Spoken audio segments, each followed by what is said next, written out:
दारिद्र्याच्या उन्हात शिजला, निढळाच्या घामाने भिजला, देश गौरवासाठी झिजला, दिल्लीचेही तख्त राखतो महाराष्ट्र माझा.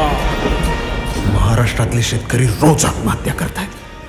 त्यांची लेकरं अवकाळी पोरके होत आहेत. ते विसरले आपल्याला महाराज. इथे जिवंत माणसांना महाराष्ट्राशी काय पडलेलं नाही, ते तर काय करतील. ह्याचसाठी केलं होतं का अट्टहास त्यांनी?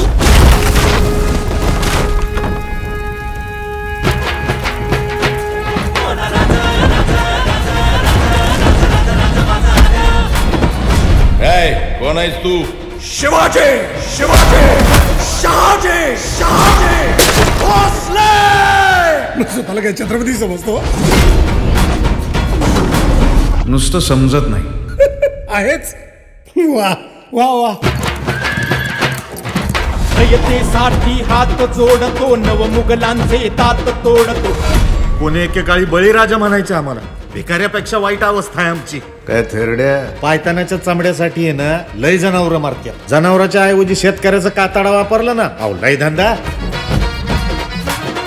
शेतकऱ्यांच्या साथीनं आम्ही आमच्या स्वराज्याची गुढी उभारली. त्या शेतकऱ्यांची अशी अवस्था बघवत नाही तात्या. सगळ्यांनी त्यांच्या समस्येकडे पाठ फिरवली असेल, पण मी नाही फिरवणार. स्वराज्याचं तोरण उभारून 379 वर्ष झाली. मुघल संपले. तुमच्यासारखे विकृत आले माझ्या बळीराजाच्या नशिबात.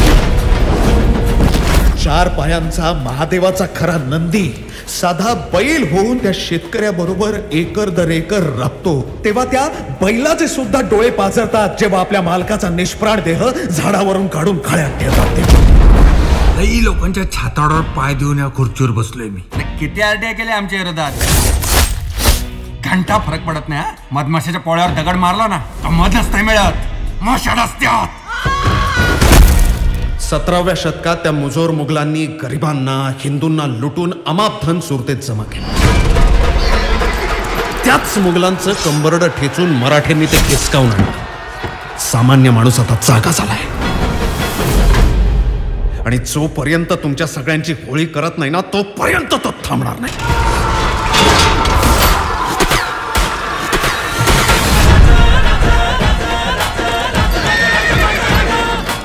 105 हुतात्म्यांच्या बलिदानानंतर मुंबई महाराष्ट्राला परत मिळवून दिली. आणि आज त्याच मुंबईत त्या कामगाराचं, त्या शेतकऱ्याचं अस्तित्व काय? तर हुतात्मा चौकात उभा असलेला एक दगडी पुतळा बास, एवढंच.